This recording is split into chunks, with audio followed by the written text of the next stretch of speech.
assieds-toi, fera peut-être pas plus mal pour voir les choses. Il y a d'un côté le joueur d'échecs réfléchi, parfois impétueux selon son coach.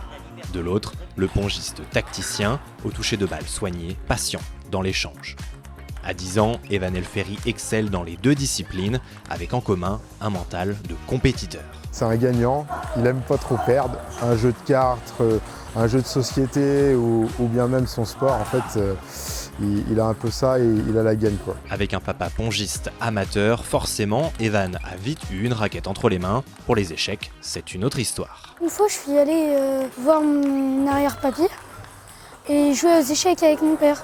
Du coup, moi, forcément, j'ai voulu y aller jouer et ils m'ont dit non. Et mon père, après, il m'a appris à jouer aux échecs. Je suis allée au club d'échecs, j'ai adoré. La séance du jour est unique. Une partie délocalisée à 30 km du club Herbretet d'échecs où évolue Evan, pour se retrouver au cœur du club de tennis de table de la Romagne, où Evan est licencié.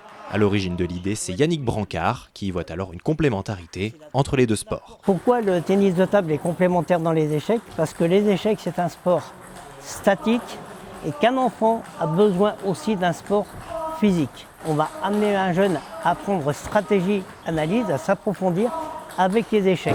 Tu as réussi à lui remettre 6, 7 balles sur la table, tu l'as obligé à rejouer. Ça, c'est très bien. On retrouve quand même des similitudes entre ces deux activités. Déjà, la première, c'est qu'il faut être calme mentalement. Il faut analyser les coups de l'autre, anticiper les coups de l'autre. Il y a un duel et je pense qu'il se sert de certains éléments pour justement transposer dans les deux. Tactiquement, il est très malin, donc c'est un vrai avantage pour lui. Avec 5h30 d'entraînement par semaine, Evan évolue déjà au plus haut niveau régional. L'aîné de la fratrie frappe à la porte du centre d'entraînement du club de la Romagne. Objectif, prétendre à une place dès l'entrée en 6e. J'essaierai d'y aller au niveau maximum, en national, peut-être en pro, mais je pense pas qu'il faut vraiment s'entraîner.